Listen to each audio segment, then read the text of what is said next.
Hello and welcome to the Growing Green podcast. Your host, Jeremiah Jennings, is the owner of Growing Green Landscapes in Birmingham, Alabama, and has a passion for growing the entrepreneurship community for those who are young in business.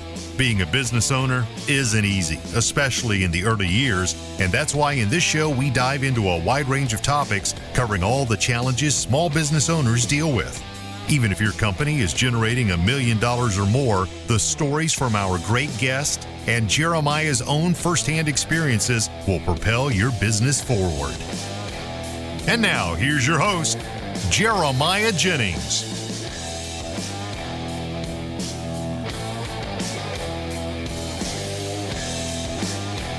What's going on, everybody? Thank you so much for tuning in to episode today here on the Growing Green podcast. This is your host, Jeremiah Jennings, and I am super excited to come to you today with another fresh new episode for your Friday. Welcome to the show. Hope you had a great week. And if you're listening in real time, it's the end of the week, baby.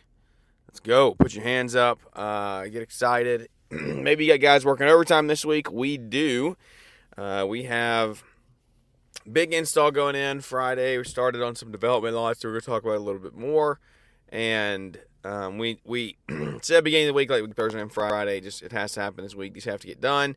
And so that is happening. Our maintenance guys also have to work today because that's been a whole process that we've been sharing on the show of like restructuring that side of the business, what that looks like, and we're still in that restructuring phase. And so we are going to hopefully get that fine-tuned here in the next week or two to get that schedule a lot more manageable and make a lot more sense for our guys to be crushing it. But anyway, like I said, hope you had a great week. We have had a good week so far.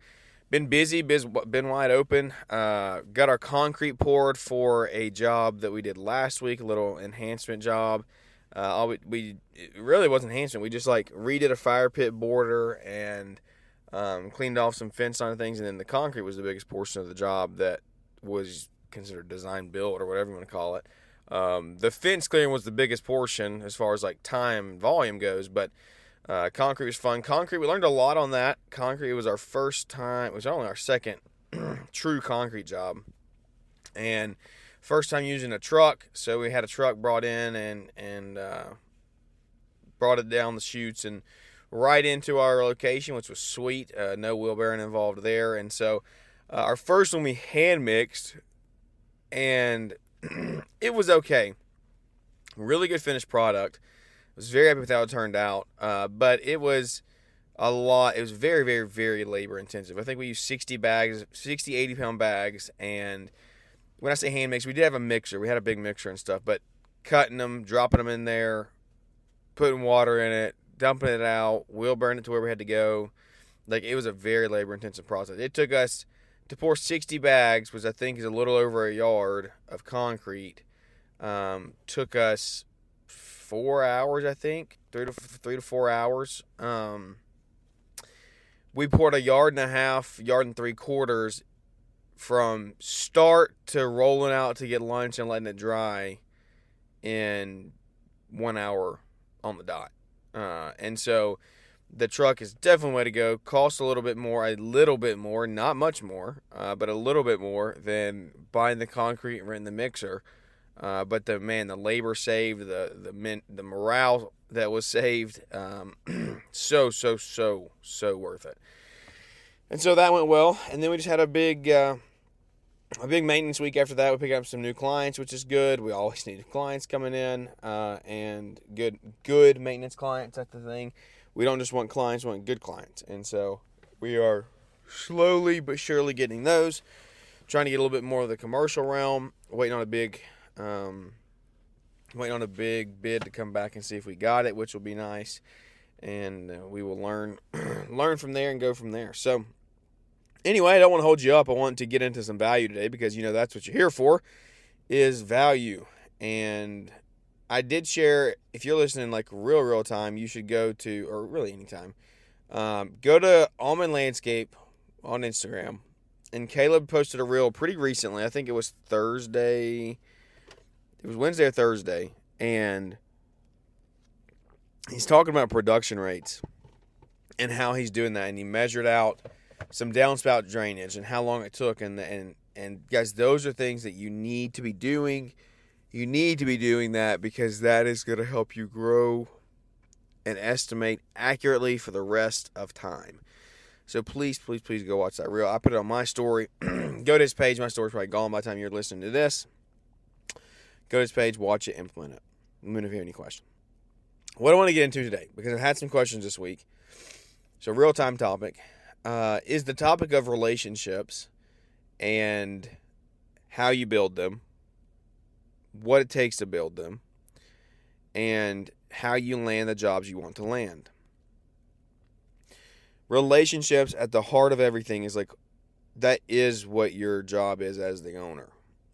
Like, your assets are not your equipment. It's not even that much cash flow. It's like your relationships are the assets that run your business, because those are the people that are going to bring you work. Building the right ones, right? If you're focusing on and building the right ones, opens the door to growth, strengthens the reputation of your company in so many ways you can't even imagine. And you have to be considerate of this when you think about, okay, how much time am I spending relationship building? How much time am I spending in the field? How much time am I spending leading my guys, right? Like, on this spectrum, where does relationship building fall? How important is it? So let's dive in. We spend so much time talking like systems, numbers, production. Like, we talk about that all the time on the show. That's the stuff we're going through, so it is very relevant. But I don't really want to dive into that so much today. I want to focus on this relationships and something that's like not just networking relationships, not just networking meetings, not fluffy like, oh, I networked, I built relationships, right? I'm meaning like intentional connection with people that are going to grow your business and help you change your life and your future inside your business and outside of your business. And when I started the company, I didn't really know. I realized what it meant to like know people and know about who you knew, but my focus was not on who knows me. And it's very common for you to hear the phrase, it's all about who you know, right? And the best gurus say that. The biggest guys and girls that are out there that want to be a guru says that, right? But I will push back on that statement until the day that I die and talk about and go a little bit further of like, it's all about who knows who you are, right? Like, if they don't know who you are and know you well, they're not going to feed you. I can know who someone in my school is, right? Say I'm a junior high or at high school or going to a massive school like we have here in Trussville. I can know who someone in my school is. They don't know who I am. Coolest kid on the block doesn't know who I am. Well, you're not getting in the cool club, right? And so you have to know who to talk to, how to build relationships, and what that looks like in your life. So let's dive in and talk through it. When you're small, it's about like your job is literally hustle and execute. You want to go out, you want to just make connections, right? And this is like building new. This is a conversation that me and my sales guy have because he is new to the industry, so he's literally trying to like build from the ground up relationships in the industry, build rapport, build his name in the green industry. And so that essentially he's small in his relationship game in the green industry, and so he's trying to hustle and grind and get connections and meetings, and he's trying to execute on those. He's trying to go in there and make a pitch or tell what we do and actually let it hit and start building those relationships. As you grow, right? As you grow in business and you have deeper relationships, it's not so much about like meeting new people as it is building influence, trust, reputation. Like, those are the things that come back that you have to put your foot down and say, this is where we like plant our stake. You know that if you use us, we have the influence in the community. You know you can trust us, and our reputation is top notch. Go look at our 250 Google reviews that say that, right? So like, you have to build those pillars, because if you don't, you're not going to get open doors. Like, people open doors. People open doors. They give you referrals. They're going to help you get partnerships started, right? They're not just some marketing funnel. They don't take a lead from the top and move it to the bottom. They give direct referrals. They go to someone and say, hey, use this person, right? And that happens to me quite often. We get people to come in and say, hey, so-and-so told me to give you a call. Sweet. And usually good direct referrals like that are nice. And do you know why direct referrals are nice? Like, have you ever really dove into that? Because usually you're doing work for a good client, right? Well, that client hangs out with people of their monetary status, usually their lifestyle, ways are the same or similar. And so when they give a referral for a project, they've probably already talked money. And if they haven't talked money, they definitely know that, if you were $30,000 and the next guy was $20,000, but they still chose to go with you, they're going to make sure that the other friend knows that or knows a portion of that. And so that friend is going to come in and not have some expectation of you being the cheapest guy on the block. And that already gives you a leg up because you have rapport through the friend that gave the referral. It's so important why customer service comes into play. You have to give the best customer service all the time because they're going to refer you, and they need to be able to refer you with 100% confidence. And they need to be able to say, hey, they're going to do it. They're going to take care of you. Just go use them, right? Just go use them. You can be, hands down, you can be the best landscaper in town. But if no one knows who you are, they don't trust you, and they don't want to work with you, your ceiling is going to hit you in the head real fast, right? You're not going to go anywhere. You can be an amazing landscaper, but no one knows who you are. What does that benefit you? You're not going to get work, right? You will have some referrals go around, yes, but not at the rate that you do because your work is not, you're not doing the job and putting in the work to build the relationships. And this comes down to hey, I'm doing a landscape job for a client that's a really high-paying, good client that's not really giving us crap. That's just, hey, do the job. Talk to them. Get into their life a little bit. What do they do? Where do they go? Who do they hang out with? And pry and peel back some layers and get personal and ask some questions of hey, what do you do here? What do you do there? And try to get close to that client. Make them feel like they can trust you because they can, right? Everyone that's listening to this show is building a business that someone else can trust. That's why you're listening to a development show like this. And I'll tell you what, here's one thing that you got to think about, right? Being a leader can be lonely. But it's only lonely unless you intentionally build connection. And when you build connection with people that are other leaders, that are leading other people, that are leading their teams, that are leading their families, then it's not lonely. Then it's fun. Then it's hey, this is what we did this week. This is what we did this week. This is what I'm going through. This is what I'm going through. You share your wins, you share your losses, you share your ups and your downs. And it's wow, that's awesome. That is what freedom feels like in a sense. Having some leadership friends and relationships with leaders that you can go and talk to and pour your heart into. You have to make sure these 4 things, there's 4 things I want to talk about really quickly, and we'll wrap up. I'll keep it short today. We'll go, I don't know. We'll see how fired up I get about this. Your team has to feel led, have to feel supported, and they have to feel like you know them. My goal, my job right now as a leader of our small company is to make sure my foundation group of guys feels like I care about them and knows that I care about them and knows that I invest in them. And I ask personal questions into their lives.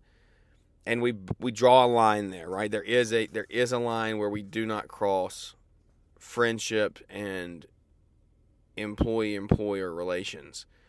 I've done that in the past. I've tried to be everyone's savior. It doesn't work. You can't be everyone's savior. Get over it. Forget it. It's not happening. Don't do it now. You can't do it. I promise. You can't do it. You can't do it well. It will cause issues. If someone's sucking the life out of you and you're trying to save them, let go. Please, please, please let go. So, when they know that you care, they're going to buy into what you're doing. they stay in your company longer. They're not looking to leave, right? They don't want to leave. They're not looking for the jobs. They want to stay with you. They want to build the vision. They want to build the mission. And not only do they want to do that, they work hard doing it. They enjoy the work they do, and they know that there's going to be work involved. And they don't just work and say, hey, I want my extra 2 cents or whatever the money they think they need is, right? That's not the top of their priority. Number 2 that you got to make sure you're leading is your clients, right? You're not just taking money from them. You're not just giving them an invoice, taking a credit card payment or a check. You have to collect and take in their trust. They have to trust your company top to bottom, in and out. They have to know Growing Green Landscapes is going to take care of me. Do the little things. Make an extra phone call. Send a thank you card. Like, show up to their site, talk to them, talk to your guys, show them that you are present. Especially when you're like getting out of the field some more, and this is something I have to be really careful to not fall out of, is making sure that you are present on their site. Because when somebody asks you questions about their site, somebody does this, somebody does that, you need to be able to reply and let them know that. And this changes a little bit, right? Like, our salesman is also our maintenance account manager, and so he has built that relationships and building those relationships with our maintenance customers. And so, like, he's the one on site now.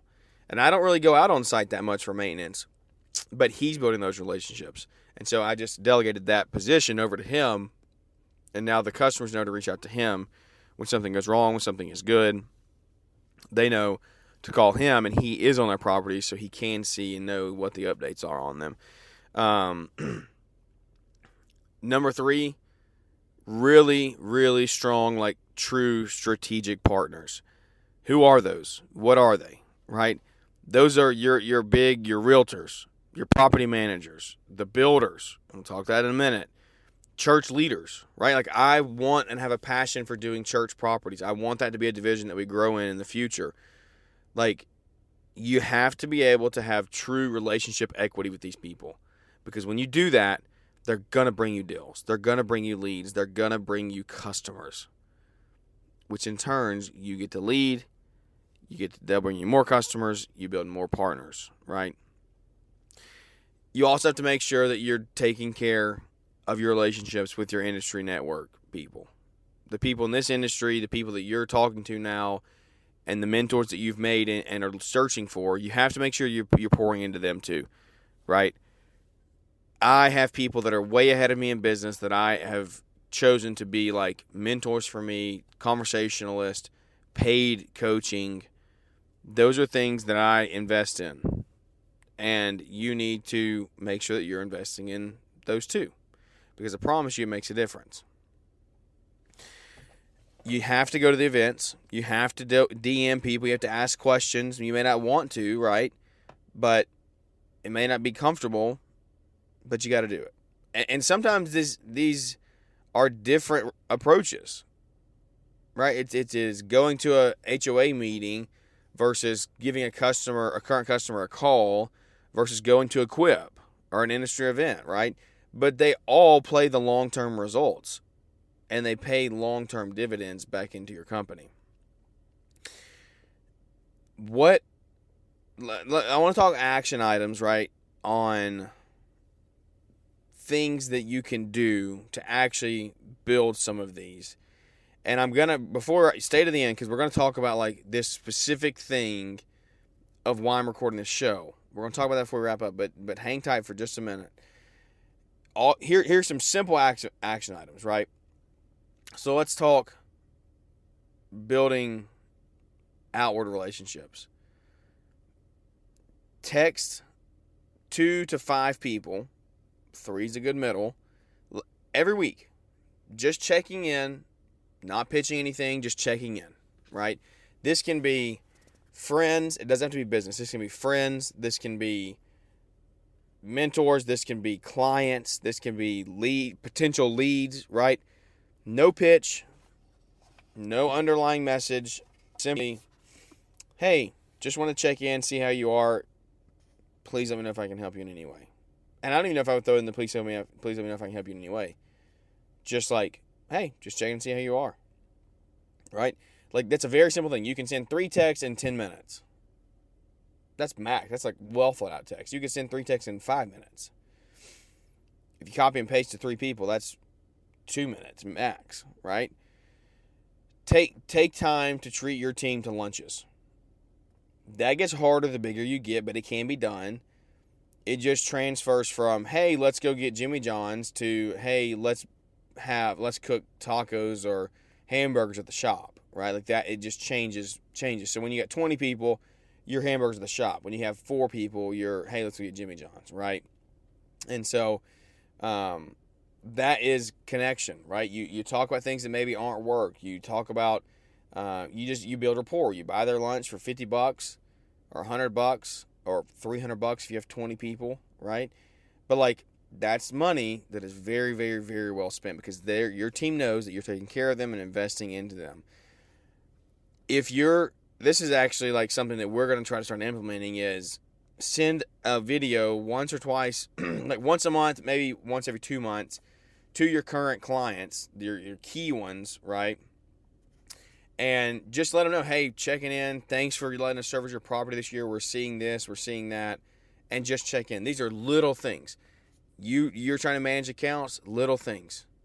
Take a 60-second video, shoot it to them, let them know that like you're thinking of them, you're thankful to take care of their property this year. Let you know if you can do anything for them in the future because you can throw in a soft pitch, a very, very, very soft pitch. In those because they are your current customers. So like they are already giving you something. They may give you more. You're not trying to get something new from them.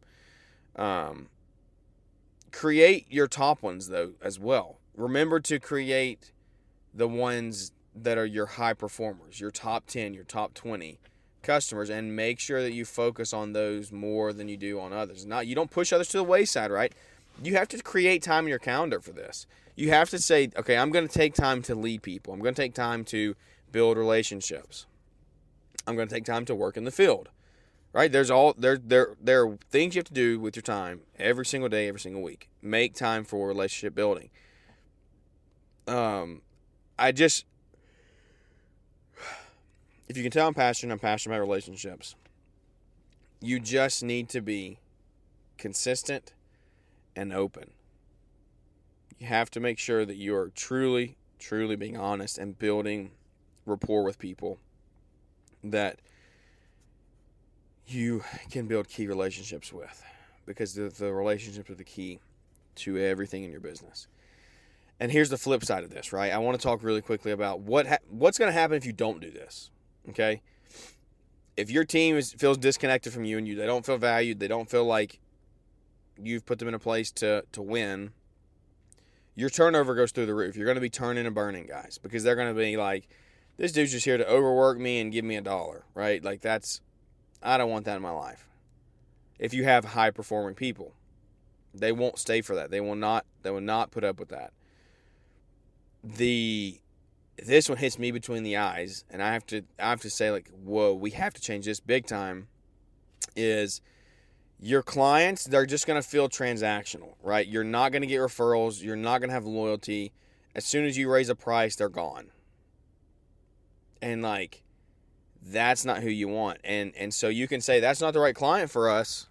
When you raise a price and they don't want to do it, well, that's not the right client for us anyway. Kick them. But when's the last time you stopped and thought, hey, oh man, a lot of other areas in life we say, you're the problem. You're the problem when your employees don't do this, don't do that. Maybe when you raise a price and your customer doesn't renew, maybe you're the problem. Most likely you are. What did you not do to build that relationship to make them want to continue? They didn't have the trust and the loyalty and the connection to you to know that, hey, even though he's raising his price, he's still going to be the best service out there. So you got work to do, buddy. I got work to do. You're not going to have new deals come in because your partners aren't going to think about you. They're going to think about the other people that are pouring into them. Right? It's why large companies wine and dine and swoon people to college football games, to professional sporting events, to galas, however you want to say it, nights out, big things. Like, they spend money on their big clients and their partners, right? If I was Ewing Irrigation's top buyer in all of the Southeast region, they would probably give me and take me to a few events, right? They would take care of me. They would give me a little bit extra. And so you got to make sure that you are also thinking of life that way, and your partners on your even a smaller level. Maybe you can't take them to season tickets at your pro sporting team, but you can say, hey, let's go to a game, or here's 2 tickets, take your family to a game, and here's a $100 Visa gift card or whatever to get food. Come up with something creative that's not just like, hey, give me more money. You will become burnt out because you will be isolated. If you don't invest into other people in the industry, other leaders, other mentors, you will burn out, you will give up, you will hate your life as the leader of your company because you're going to feel like you're doing it all alone and no one's there to help you. If you do create true relationship capital, right, the ROI of that is going to be insane. Your attention for your team is going to go up. People are going to stay. Thankfully, like transparently, we don't have turnover really in our maintenance guys unless I do it. We don't have guys come in and quit. We had one guy quit all year this year because he had a way better opportunity to come up. He took it, no harm, no foul. No one else has quit. Like, people don't really quit for our company. I have to end up letting them go if they're not a good fit because we have such high standards. Lifetime value of the client shoots through the roof, right? Because they start sending you money. They start doing more projects with you. They feel like they can trust you. They say, here's the keys to my property. Take it, run it. You own it. You make it look good for me. Inbound leads, referrals, they're going to skyrocket coincided with that trust and rapport and relationship that you built with those clients because they're going to refer. You don't have to chase everything, right? You're going to have so much work coming in that you don't have to go chase because the opportunities are going to come to you. You're going to get put in there in conversations and in messages and three-way texts with people that you want to connect with because your clients trust you, know you, love you. You become your brand, right? The brand for your company is who you are. It's not just what you do. It's who you are. Your brand means everything to your community and people around you. At the end of all this, what have you learned? And we're about to get into why I talked about this. I hope you've learned relationships are like a huge asset, if not the most important asset in your company, right? You got to make sure your team's being cultivated and grown. You have to invest into your clients, your partners, your mentors, your team, all of it. You got to grow them. You have to invest into them. Start small, send a text, take a video, and grow from there. Stay consistent. Don't give up, right? In 5 years, 10 years, you'll be buying season tickets to your pro sports team for your millionaire customer because they take such good care of you. You can take that good care of them.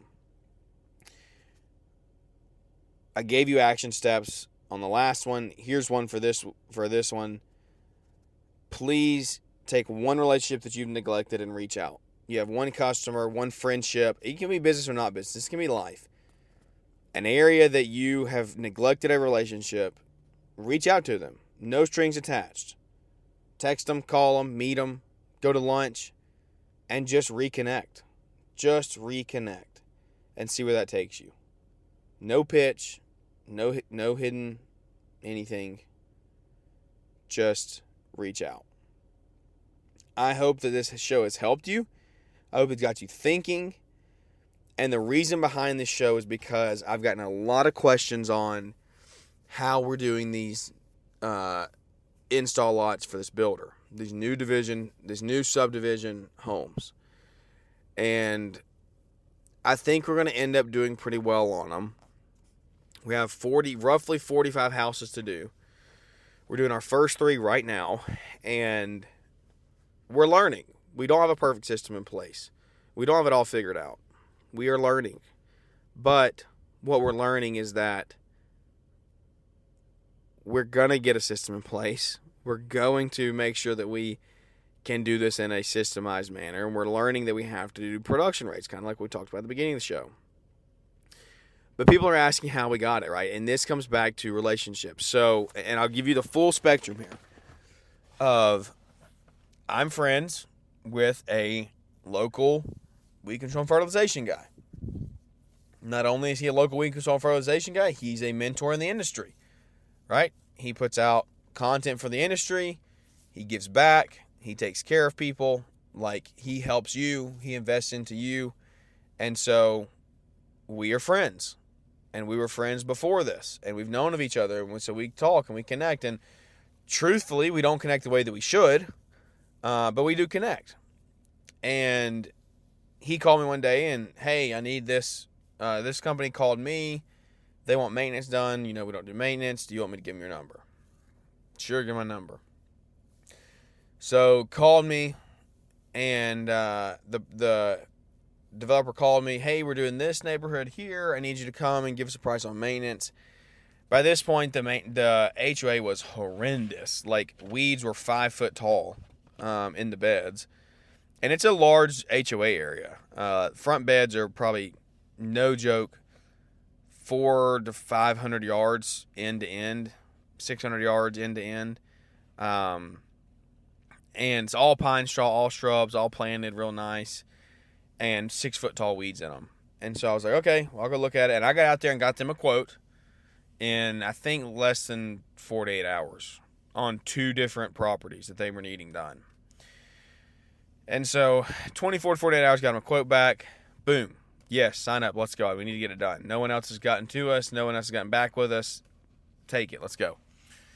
Sweet. So we start maintenance, right? So we start maintenance out there, and we rock and roll with maintenance, and then they start putting up homes, and this was before they had any houses built.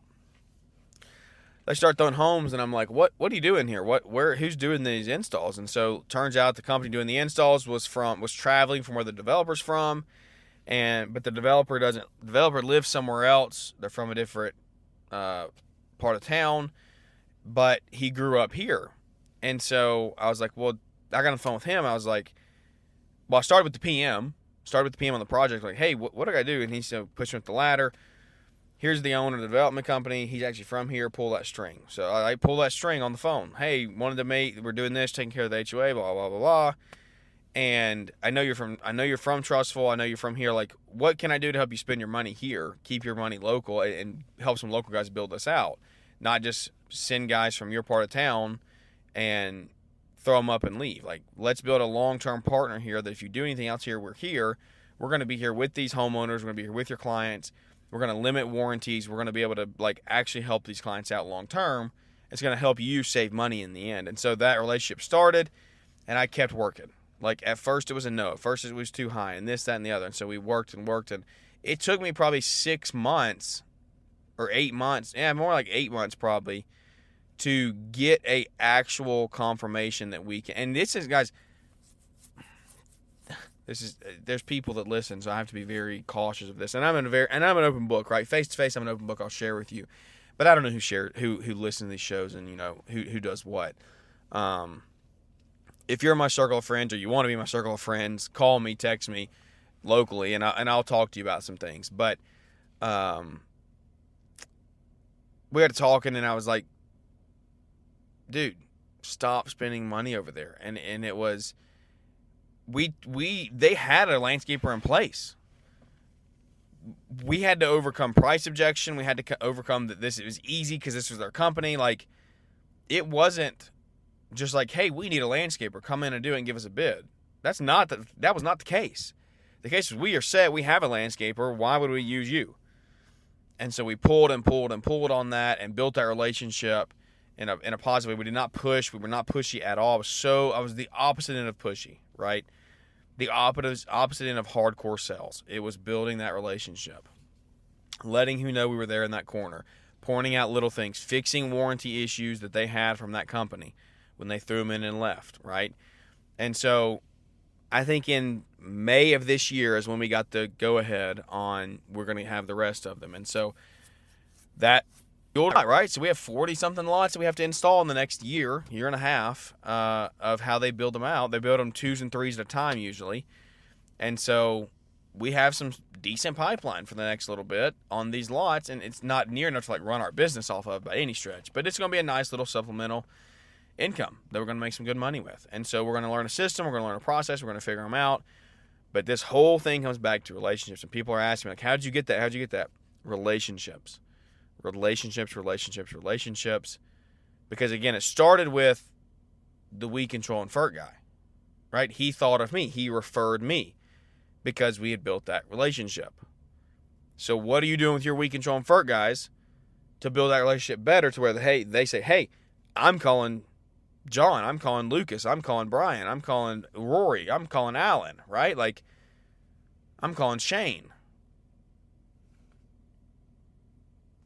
You got work to do. If you want more leads, you want more people, build more relationships. It will come. You got to put your time and your money where your mouth is and put it in the right place. Put it in the right place. Put your time in the right place with the right people so you can get the right clients that you want. Plain and simple. I hope you enjoyed it. I hope it brought some value to you. I hope it's a strong, like, end of week boost. If you're listening real time on a Friday, I hope it helps. I truly, truly, truly hope it helps. Take it, learn from it, run with it. Give us a big 5-star rating review if you enjoyed it. Without any further ado, I'm going to wrap up real quick on this one and let you have your day back because I told you I wouldn't go long, but I did. So thank you for listening. That's going to wrap this one up. We'll catch you back here on Monday for another Marriage Monday. We love you. We care about you. We appreciate you. We'll catch you on the next one. Thanks for tuning in to the Growing Green podcast. It is an honor to have you listening, and we hope you receive valuable advice to help take your business to the next level. Don't forget to follow the podcast so you'll be notified when our next episode drops.